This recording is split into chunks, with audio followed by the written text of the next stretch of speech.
بسم اللہ الرحمن الرحیم۔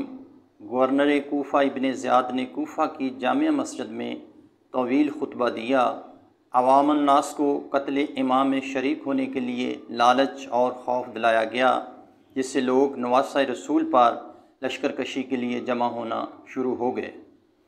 سب سے پہلے درخواست دینے والوں میں بھی شمر ذی الجوشن تھا، جس کا باپ ذی الجوشن اصحاب رسول میں تھا۔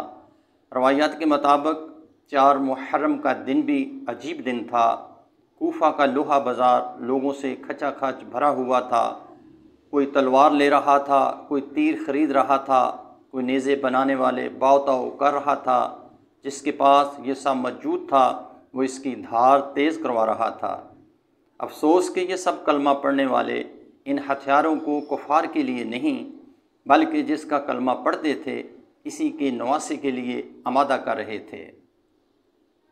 شمر بن ذی الجوشن جو امام مظلوم کا قاتل تھا، ذی الجوشن زمانہ رسالت میں مسلمان ہوا۔ شمر جنگ صفین میں لشکر امام علی میں تھا، بعد ازاں باغی ہوا، خوارج میں شامل ہوا اور ان کا نامی گرامی سردار ہوا۔ یہ 4 محرم کو 4000 کا لشکر لے کر کربلا پہنچا۔